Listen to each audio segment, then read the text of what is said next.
Okay, so welcome to Tintincast episode 5. Hello. And this week is going to be quite a special week, so hang on to your hats. This is where things start to get serious. We're not talking mere children's books anymore. Hergé is growing up, and so is Tintin.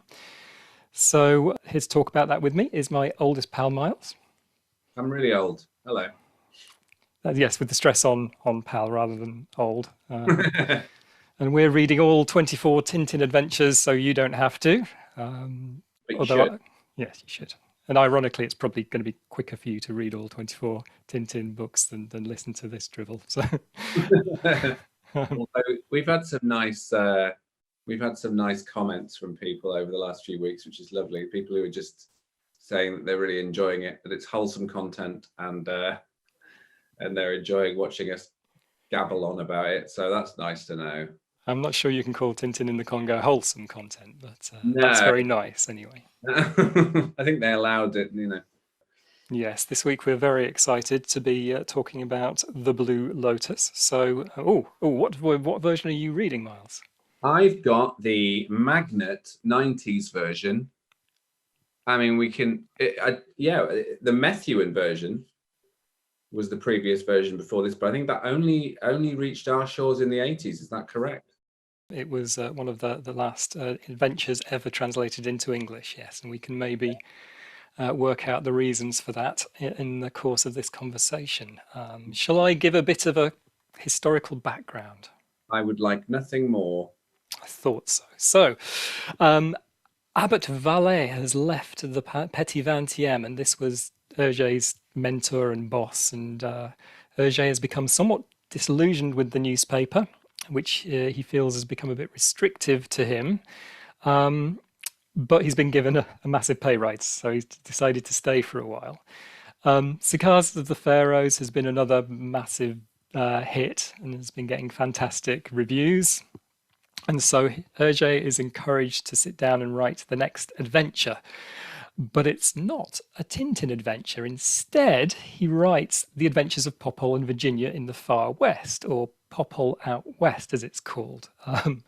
But he starts getting a lot of letters of complaint into the magazine because people are actually wanting to find out what happens to Tintin in his second part of his adventures in the Orient. So Hergé eventually gets down to writing what will become The Blue Lotus, what initially is called Tintin in the Far East. So the Chinese have interested Hergé for quite a while. Belgium seems to have been home to many Chinese Catholics, and obviously he's working on a Catholic newspaper, just as China is home for quite a lot of Belgian missionaries as well, busily trying to convert the Chinese as well.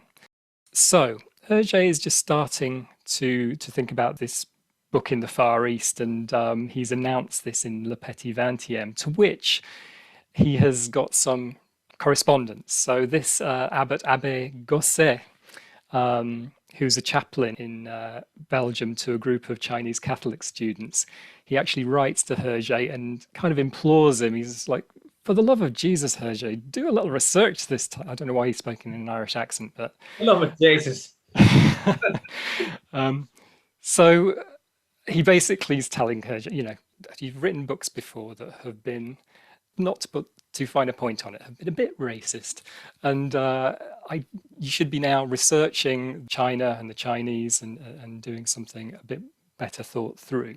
So Hergé takes up the challenge, and through this Abbot Gosset, he's introduced to a young student at the Brussels Palace of Fine Arts called Chang Ren. And Chang opens up this whole new world for Hergé. This book starts being serialized in Le Petit 20e in August 34, and that goes on till October 35. Nazism is on the rise in Germany, of course, although we don't see any Germans in the book. But the whole book is pretty dark and ominous, and it's probably the most overtly political of all of Hergé's books as well, in terms of referencing real-world places and events. So what do you think, Miles? It seems quite a dark book to me. It does. I mean, it's like, especially, we discussed the first few books, The Land of the Soviets, The Congo, and America, which are toying with ideas of colonialism and what attitudes are to other countries. And some of them are a bit shaky, and some of them are a bit going along with what was the view of these countries by Belgians in general. This does not do that at all. This is educational in many ways as to people who in Belgium and also worldwide who might have an opinion of the Chinese. And it's very, very overtly, with no doubt, saying if you believe this about the Chinese, you are an idiot. Which is pretty much a volte-face from the depiction of the Congolese and the and also the Chinese in Land of the Soviets. And Tintin actually talks to Chang and says, well, the Western view of China is this, and it's some quite shocking stereotypes, having your feet bound and babies being thrown in rivers and that kind of thing. And he says, Chang goes, ha ha ha, is that what the West think of? And he's like, yes, it is. Isn't it silly? And they think that we all dress in this garb with the pigtails and the hats and the stuff, and then he further parodies it by having the Thompsons arrive dressed like that traditional Chinese and being laughed out of town.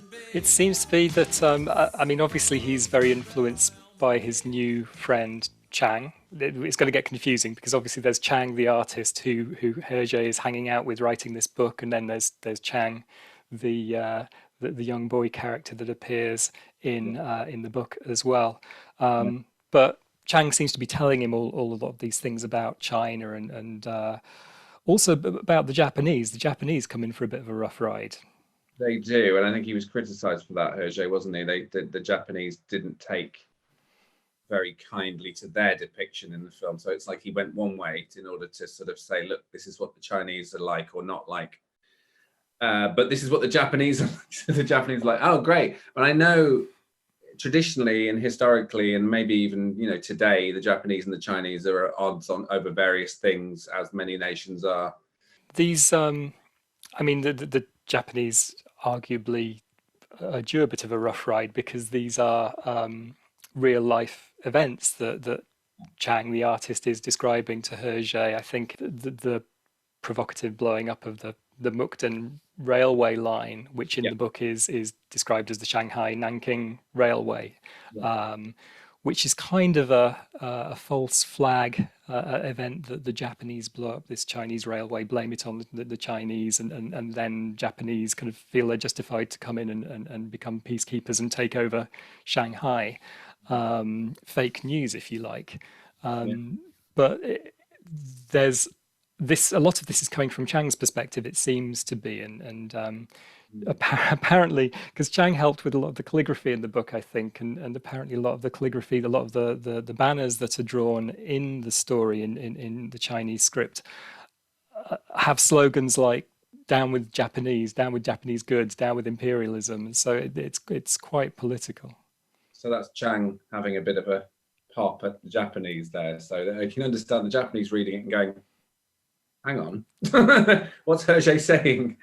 Yeah, I mean, not only is the story kind of quite dark, just the whole, like about half the book is actually set in at night time, and there are these brilliantly moody and evocative kind of panels, just page after page of these really dark scenes. It's amazing. Yeah, and visually, I think it's the best one. This is book 5, if you're reading them in order. It's the most beautiful one up to that point, I think. And it's the first one. I mean, Hergé's even brave enough to do a 3/4 page panel, because in the previous one we had quarter of a page, half a page, and then there's another half a page in there, and then he comes up with this beautiful 3/4 page. Glorious, isn't it? Did you notice something about the style of Tintin in this book? Well, I did, and Tintin seems to be a little shorter and squatter, and his face is a bit more round. Yeah, except in the first few pages when he's sort of classic later Tintin. I know parts of it were redrawn, But I think that's the reason. Is not all of it was redrawn, whereas the previous ones, Soviets, America, Congo, were all redrawn in the new, is it Lean Clair style, clear line. Yeah, because I think Chang was teaching Hergé all kinds of artistic techniques, including calligraphy. But this whole clear line thing, I think, is something that Chang worked with him on. And I think this was the first book that wasn't entirely redrawn when Yeah, the books were colorized as well, because it was seen by Hergé as the first. He kind of felt that he'd found the Tintin style now. yeah, you can tell the difference. You can tell the Thompsons look different. They look different to how they eventually are portrayed. Tintin starts off looking quite like the later books and then goes back to the sort of short, squat Tintin. And he sort of, if you look carefully and you know Tintin really well, I always thought this book, I was like, why does he look different in some? And that's why, it's because it's earlier design of Tintin mixed in with the odd page, which is modern Tintin. Um, but yeah, the style, the action. I mean, again, what of the previous four books have had train chases, plane chases, boats, fights, car chases, crashes. This has got all of that, plus a great story, plus history, plus great characters. It's very funny. It's got escapes, it's got fights, it's got. I mean, it's got everything. This one, hasn't it? I always like this one. It's got the Thompsons acting like absolute oafs. You know. I think it's also, for me, whereas in the first few books, particularly Land of the Soviets, Tintin in America, the action just ricochets from one thing to the next. You'll have three or four panels that deal with an entire car chase, and that is resolved within three or four panels. Hergé is a lot more. He lets scenes go on a lot longer. He allows more dialogue between characters. He lets the characters build. It's a really, I mean, it's just wonderful visual storytelling. Yeah, it feels like a movie. It feels like Mm. I think a lot of critics, one or two critics, called this Hergé's first masterpiece, the first Tintin masterpiece. Yeah. Such a complete book. And actually, the only bit I noticed where it goes off and does something, and then there was one, and it was obviously a page of the newspaper, where he loses Snowy, and you think Snowy's been kidnapped, but it turns out Tintin just shut him in the trunk. I mean, that's the kind of thing. I mean, it's very funny, but it's the kind of thing they would do in the earlier ones where you needed a bit of a diversion. But there isn't much of that at all. It's pretty much just gets on with the story. I think it's pretty sophisticated storytelling as well, because Hergé really builds up expectations in the reader and then dashes them. There are certainly towards the end of the book, there are bits where you think that Tintin's got the upper hand, Yeah. but the reader doesn't know, but actually the baddies have got the upper hand, and suddenly that's revealed to the audience, and then it kind of flips back 180 degrees again. Yeah, and you don't have like a sort of a thug popping up, and even like Bobby Smiles or something, who was a pretty one-dimensional character who's like, "Curse you, Tintin." It's more like there is a conspiracy to get Tintin. Several people are trying. There's a few close calls. Snowy gets drugged, obviously, and then he's out of action for a few pages, but then he's okay again. That was meant for Tintin, and they're just after him the whole time. He's constantly, and then obviously there's a, spoiler alert. There's a character in here who turns out to be a villain. Who from Gaza the Pharaoh, we're kind of like, well, who was that fell over the cliff? We find out it was Rastapopoulos.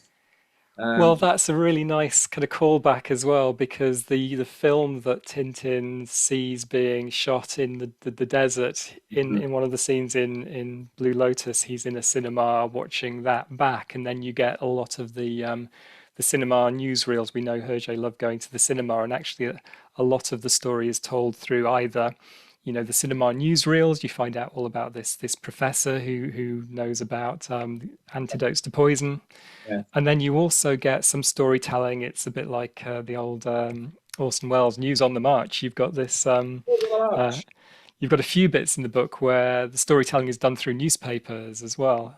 Yes, I noticed that, which is obviously fits in very well with the Petit Vingtième. If you're reading a newspaper and there's a comic with a newspaper in it, it's like, is this real? I can imagine Hergé having a lot of fun with that and going, we're going to put a newspaper report in the newspaper. So it's almost like a newspaper page instead of a comic. Yeah. Well, should we talk about some of the baddies? I mean, it's going to be slightly confusing in this book because we've got Chang and Fang and Yang, is it? So, Mm. Mitsu Hirato is quite a formidable enemy, isn't he? Yes, he is. He is. I mean, he's in turns sinister, goofy, inept, but also, um, yeah, he's determined in his pursuit of Tintin. He's a He'll pretty smart cookie, I thought. He comes up with he seems to keep getting the upper hand, and he reminded me sort of a bit of a Moriarty type character that he has this respectable face almost that he shows yeah. in public, but he's also involved in all this kind of opium dens and dealing and things like that. Yes, I love that, and I love the opium den subplot as well. I love the fact that Tintin. I was reading it earlier, and Vicky went over and went, "Is Tintin in an opium den?" I went, "Yeah, he's undercover. Don't worry. He's not lying there taking opium." Now Um, that's straight out of Sherlock Holmes as well. That's the man with the twisted lip story is where Sherlock goes undercover in the opium den as well. that's right, and obviously Sherlock's got his own problems with with substance abuse. Unlike Um, Tintin, we should say. Unlike Tintin, who is absolutely incorruptible. I'm just looking at this bit now where Mitsuharato comes in and he's like, I'm going to give you $10,000 if you'll basically turncoat and betray your country. And in the next shot, in the next panel, Mitsuharato is flying out the door with all his money, and the soldier says he refused. Like, yeah, how did you guess? He is completely incorruptible, Tintin. He's an absolute white hat. He will not. He is not corruptible. He can be stopped. He can be captured, but he's very loyal. He's a good person. He's a Boy Scout, you know. He's like Captain America, except probably Captain Belgium. But he's very innovative and he always beats the bad guys by using their own weaknesses against them, uh, Yeah. including in this. You know, he impersonates a Chinese general at one point and starts pacing around being very pompous, and we find out it's just got snowy under his coat to pretend to be his belly, which is brilliant. It's quite great dictator, that is. It's quite Chaplin.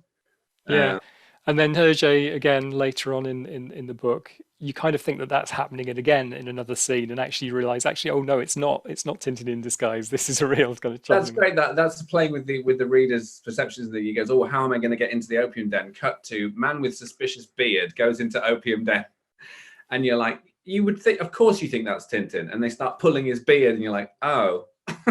He's outfoiled them twice, you know, by their expectation is he'll try and get in a ridiculous disguise, but he doesn't. The man going for some opium. There are some other good kind of shady characters, kind of baddies. Gibbons and Dawson. Yeah, Gibbons, the American steel trader, who's sort of a loudmouth, overweight, racist bigot, really, who's kind of calling Chinese words that you probably wouldn't expect to see in children's books, to be fair. yeah. Yes, he makes allusions to his color at the beginning. In fact, that's the first bit of racism at the beginning, and Hergé uses it to show how against it Tintin is. Tintin is like, you don't talk like that to a Chinese person. So instantly Hergé is wearing his politics on his sleeve and saying, look at this idiot being a racist. And again, he will be aware of the Nazis coming up, and the Mm. depiction of the depiction of the Jew by Nazis. Nazis were gradually dehumanizing Jewish people by portraying them as a certain caricature in newspapers and stuff. So Hergé will be very aware of that. Yeah, and then you've got the Dawson as well, who is the corrupt British chief of police as well, and he's very complicit with the Japanese throughout as well. So there's a lot of subplots going on with these characters that are really criticizing Britain and America and their part in all of this. Yeah, yeah. It's there's a sort of culture of shame, really, isn't it? It's like, look, you know, the way Chang also says to Tintin, well, we always were told that the white man was a devil, you know, the white devil. Um, and Tintin has to say, well, you know, like you, Chang, it's not, you know, with hesitant to use the phrase "not all men," but because there's too much of that going around at the moment. But he's basically saying it's not. Yeah, we are not. White people are not all white devils in the same way that Chinese people are not all this and Japanese people are not all that. Which for 1935. Pre the Nazis coming in, because that's all out the window in a couple of years. You can't, you wouldn't get away with that when the Nazis are ruling. He would be considered an intellectual and and an enemy of the Reich with this kind of thing. Yeah, absolutely. Now, Hergé's relationship with Chang is, Hergé essentially wants Chang to take a credit in this book because he feels he's given so much to it. Chang says that he doesn't want a credit on the book, but I was reading up and there's a couple of panels that actually do give him something of a credit. So if you go to page 55, if you look down in the bottom right hand corner, there is a abandoned warehouse there. And just at the left of that picture, you see a little Chinese symbol there. And that is Chang's signature. And also on page 45, in the big street scene with the Thompsons, oh yeah, there's a blue and red sign, I think it is, near the blue hoarding. And you should see the same sign there. So there's a couple of, isn't it? yeah, which is kind of sweet. Sorry, it's a red and green sign there. Oh yeah, okay, yeah, that's lovely. I love that. It's kind of almost Chinese opera. They have to tell Tintin that they need to arrest him. They've got an arrest warrant for him, but they're kind of quite bashful about asking him, and they're sort of hiding behind their fans with their costumes on. Yeah, that's great. their characters come in fully formed, don't they, in the previous book? But again, they're such bumblers. They come up with some great bits of dialogue. That's the thing about this one, is it's funny as well. It's dark, but it is funny. It's got some good slapstick in it, like the other ones. It's got some good chases. It's got some good little sleights of hand and visual gags and sort of hiding in barrels and popping out and that kind of thing. It's got all of that. There's no lapse in comedy. I think it's got, for me as well, unlike the early books, it has a sense of, Tintin isn't infallible.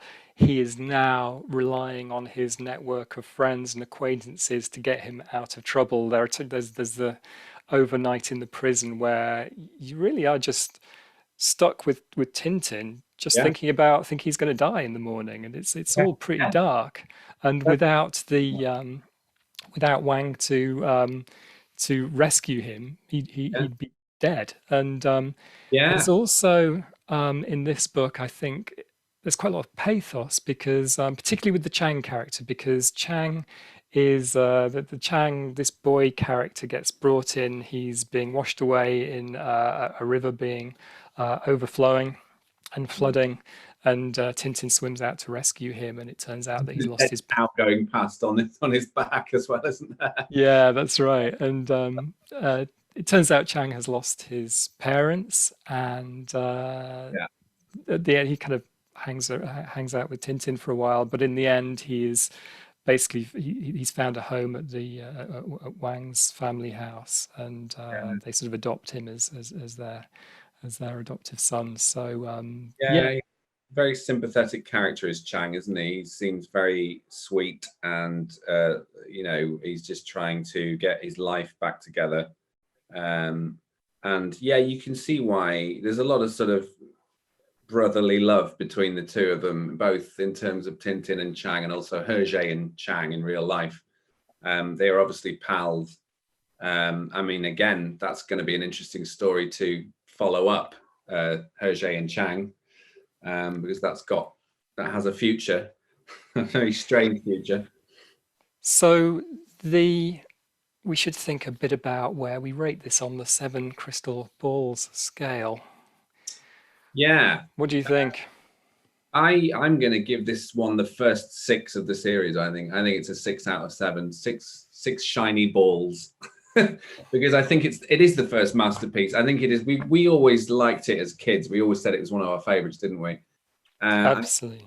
I can see why. It's just so memorable. It's so beautifully done, and it's got everything in it, really. It's the first absolutely brilliant one, I think. What do you reckon?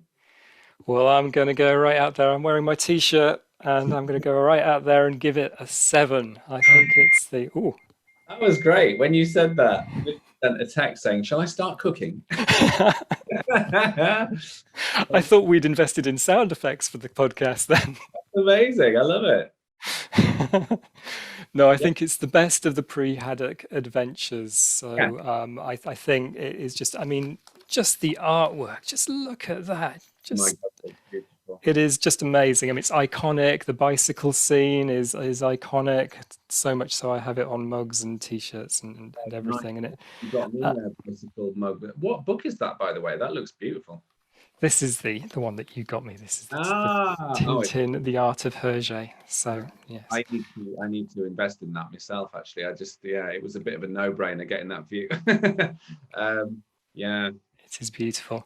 So yes, I'm going to go right out there and get my number 7 out. So well, why not? I think maybe six just sort of occurred to me, and I think I didn't even think Haddock's not in this. I think probably if Haddock was in it, it might be a 7. But I think, and I'm not going to say which one. I think one or two of them, I think, are 7s later in the series for me. You might be able to guess which ones, you might not.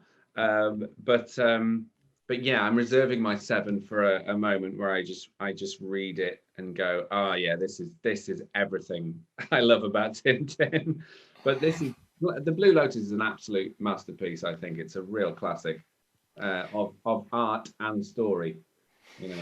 yes, well, the Japanese wouldn't agree. The Japanese were obviously furious when they read this particular Yeah, book. yeah. You can't. The ambassador protested to the Belgian government, threatening to take them to The Hague, I believe, and demanding that the story should be banned. And I think this is one of the reasons, obviously, apart from the slightly obscure historic setting, why the book wasn't translated into English until 1983. I think the publishers sort of wanted to leave well alone. Right, It right. was a contentious thing, I think.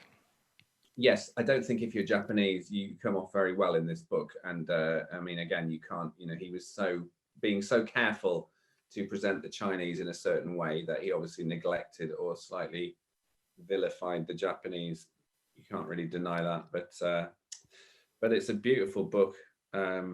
It's very iconic, isn't it? The artwork. It's very collectible. It's very instantly recognizable. You know when you see a panel from the Blue Lotus that it's the Blue Lotus. Yeah. I know that one. Yeah, I was just looking at the list of the complete list of books and thinking ahead to what's next as well. Well, yes, we've got some exciting things coming up, and just to set the scene for that, the Blue Lotus was, of course, another commercial success. And as always, Le Petit 20e organized an event to celebrate Tintin's return from the Far East. This time, as well as Tintin, played by an actor, they obviously got a contortionist and a clown to come along. Yeah. Um, so,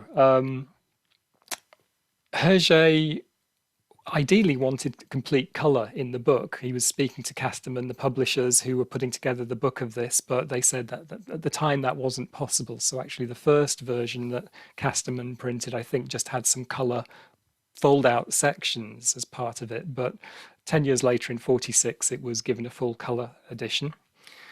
The book was published in 36, but just before that, in September 1935, Hergé gets bad news again that Chang, this great artist who has been his friend and helped him to put this masterpiece together, Chang's family has requested that he return home to China. And apparently, when Hergé went to say goodbye at the station, he just missed Chang's train, and the train was pulling out, and Chang said he could just see Hergé waving a handkerchief Oh, out of the window. that's really sad. It is very sad. Especially because, I mean, again, you could look this up if you wanted to, but Hergé and Chang do meet again. But it's quite a sad story and a weird story, which we can come to later. But yeah, it's like that the fact that they didn't quite get to say goodbye is a bit poignant considering where it went later. But oh, that's a lost opportunity, isn't it? Yes. So what are we looking at next week? It looks like the Broken Ear is the next one, which the cover, I've always loved the cover for the Broken Ear because it's the first one that has him on a boat on the cover. I think we're heading to South America, so Right, okay, so it's a South American, and I can't remember the Broken Ear very well. I think it's a good one. yeah, I don't think I've read it since I was probably about 10 or 11, so I'm looking forward to this. Yeah, and again, it's totally different from the Blue Lotus, both in setting and story. So again, it's going to be a real sort of departure, and we're getting into the sort of coming up to World War II years. So that's definitely going to factor into the story around the book and what Hergé was up to, because we're talking 36, 37 now, when the Nazis were kind of taking over the world, Okay, well, lovely stuff. We'll rendezvous again next week and hope to see you there. Ta-ra!